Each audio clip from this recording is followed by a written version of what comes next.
Optics वाला chapter बहुत बड़ा है। तो इस चैप्टर के लिए जो मैंने ये हाथ से बनाए हुए नोट्स हैं, फिर इनको टाइप करा है, तो 1.5-2 घंटा मैंने भी अपने साथ मेहनत करी है कि हाँ सारी चीजें कंपाइल हो जाए।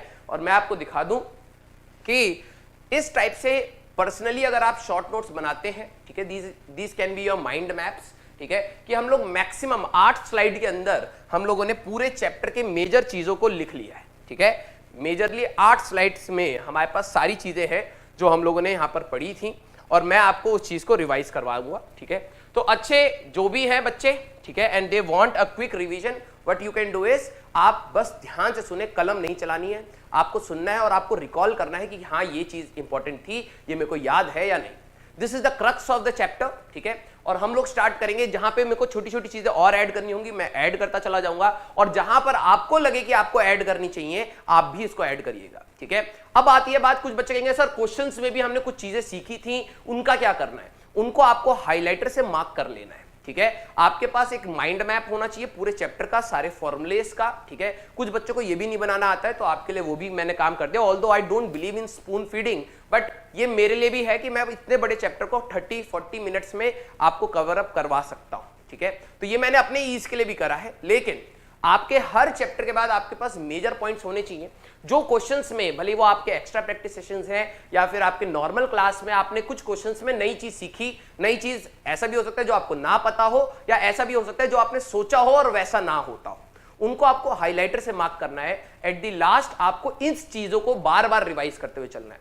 पूरा चैप्टर आपको रिवाइज नहीं करना है, आपको क्रक्स पता होना चाहिए, क्योंकि जैसे जैसे हम लोग सिलेबस में आगे बढ़ेंगे, फिजिक्स में, केमिस्ट्री में और मैथ्स में, ठीक है, तो आपको इलेक्ट्रोस्टैट्स रिवाइज करने के लिए हो सकता है 2 दिन लग जाए अगर आप पूरी प्रॉपर नोट से पढ़ोगे। लेकिन अगर आप इसको बार बार बीच बीच में रिवाइज कर रहे हो तो आज हो सकता है आधा घंटा लगे, हो सकता है 10 दिन के बाद बीच बीच में अगर आप रिवाइज कर रहे हो तो 10-15 मिनट में आपका ये पूरा माइंड मैप आपके दिमाग में होगा। तो चलिए हम लोग इस चैप्टर की शुरुआत करते हैं और बिल्कुल सीरियसली हम सारे पॉइंट्स को कंसिडर करेंगे।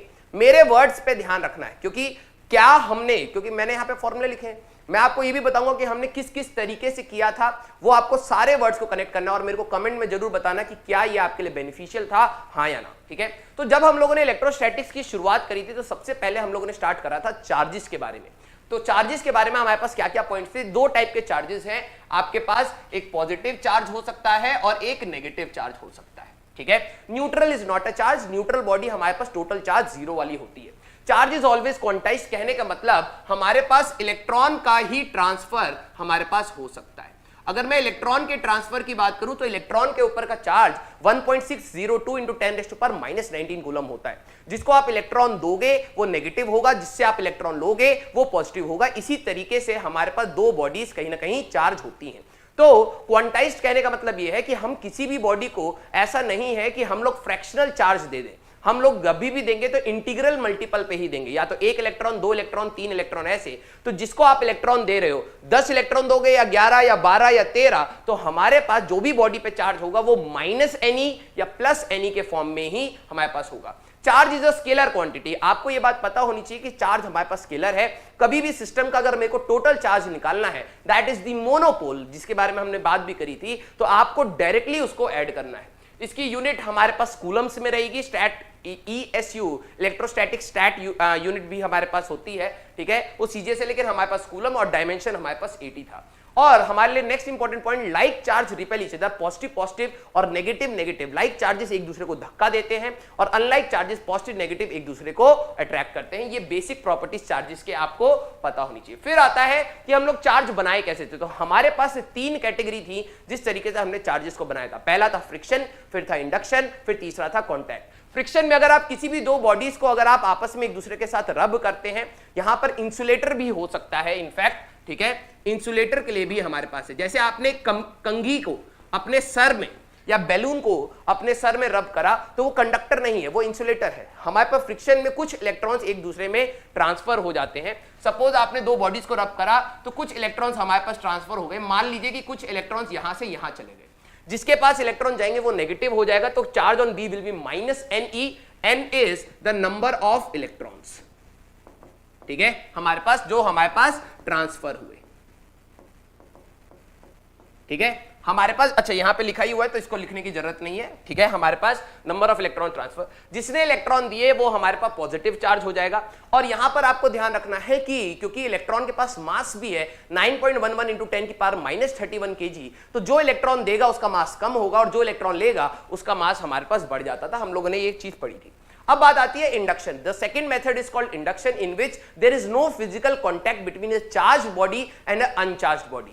यहां पर इंडक्शन आपका सिर्फ कंडक्टर्स के लिए ही हो सकता है, क्योंकि कंडक्टर्स के अंदर ही हमारे पास फ्री इलेक्ट्रॉन्स हैं, तो वो आपस में मूव कर सकते हैं। तो हमारे पास इंडक्शन हमारे पास हमेशा कंडक्टर्स का ही हो सकता है। तो अगर आप कभी भी किसी पॉजिटिव चार्ज की बॉडी चार्ज को एक मेटल के बॉडी के पास लाते हैं तो इलेक्ट्रॉन्स मूव कर सकते हैं। तो हमारे पास कुछ इलेक्ट्रॉन यहां पे फ्लो हो जाएंगे, कुछ पॉजिटिव यहां पर आ जाएगा। तो एक्चुअली में इसको हम वर्ड कहेंगे पोलराइज्ड। पोलराइज्ड मींस एक साइड नेगेटिव एक साइड पॉजिटिव बना है, अभी भी total charge of the body is 0। तो हम लोग यहां पर करते थे, अर्थिंग का एक कंसेप्ट लाया था। मैंने कहा था कि अगर मैं किसी भी बॉडी को अर्थ करता हूं तो उसका पोटेंशियल 0 होता है।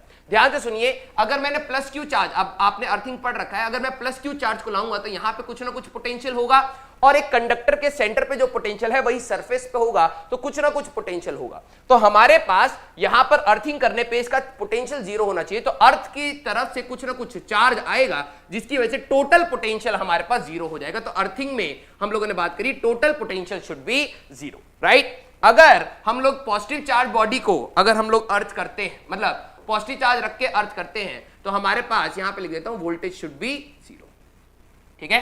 तो ये बॉडी नेगेटिव चार्ज होगी और माइनस रखोगे तो ये हमारे पास पॉजिटिव चार्ज आएगी। कितना चार्ज आएगा वो हम लोगों ने कंडक्टर्स की प्रॉपर्टीज में पढ़ा है, ठीक है। कैलकुलेशन वाला पार्ट हम लोगों ने पढ़ा है अलग से। कॉन्टैक्ट की बात करें तो हम लोगों ने केस करा था जब दो आइडेंटिकल स्फीयर जिनका रेडियस सेम हो, दो आइडेंटिकल स्फीयर्स जिनके ऊपर चार्ज Q1 और Q2 अगर आप उनको कांटेक्ट कर देते हैं तो उनका जो टोटल चार्ज है Q1 प्लस Q2 कांटेक्ट हटाने के बाद बराबर बराबर बढ़ जाता है। तो Q1 plus Q2/2 on each, right. तो this was your charge part. फिर उसके बाद आए थे हम लोग इस वाले पॉइंट को समझने के लिए कि हमारे पास कि जो चार्जेस जब रिपेल करते हैं और अट्रैक्ट करते हैं ये तो समझ आ गया, लेकिन हमारे पास ये कितना फोर्स लगाते हैं उसको पढ़ने के लिए हमारे पास था कूलम्स फोर्स। कूलम्स फोर्स में ये था this is only applicable for point charges. याद रखना कि हमारे पास पॉइंट चार्जेस के लिए ही एप्लीकेबल था। रिंग, डिस्क, इन सब के लिए आपको क्या करना पड़ेगा, इंटीग्रेशन हमारे पास करना पड़ेगा। जब दो पॉइंट चार्जेस Q1 और Q2 which are separated by small distance r, तो इनके बीच का force is directly proportional to product of the charges and inversely proportional to the square of the distance between them. तो जो force की value आई थी K Q1 Q2/r², यहां पर K जो है दैट इज प्रोपोर्शनैलिटी कांस्टेंट और वैल्यू थी 9 इंटू 10 की पावर 9 यूनिट आप निकाल सकते हैं। K एक्चुअली में मीडियम पर भी डिपेंड करता है। तो दो चार्जेस के बीच का जो फोर्स है वो चार्जेस पे, डिस्टेंस पे और मीडियम पे भी डिपेंड करता है। और K की वैल्यू होती थी 1/4πε0। ε0 was permittivity of free space जिसकी वैल्यू थी 8.85 इंटू 10 की पावर -12। अब कई बच्चों को यह डाउट आया होगा कि सर ये परमिटिविटी थी क्या। मैंने बताया था परमिटिविटी एक मीडियम अपने चार्जेस को कितना परमिशन देता है सो दैट दो चार्जेस के बीच का फोर्स डिसरप्ट हो जाए। जितनी ज्यादा परमिटिविटी उतना ही वो चार्जेस को अलाउ करेगा फोर्स को कम करने के लिए। तो हमारे पास फोर्स एक मीडियम में कम हो जाता है।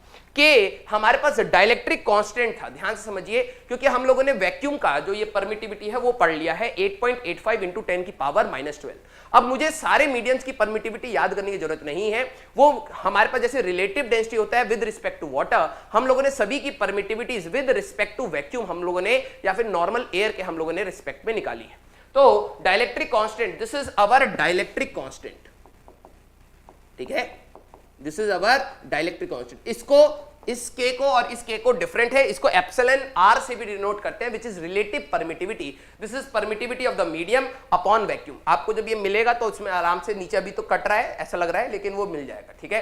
तो कंडक्टर की डाइलेक्ट्रिक कांस्टेंट आपको इनफाइनाइट याद होनी चाहिए और वाटर की हमारे पास 82 या 80 आपको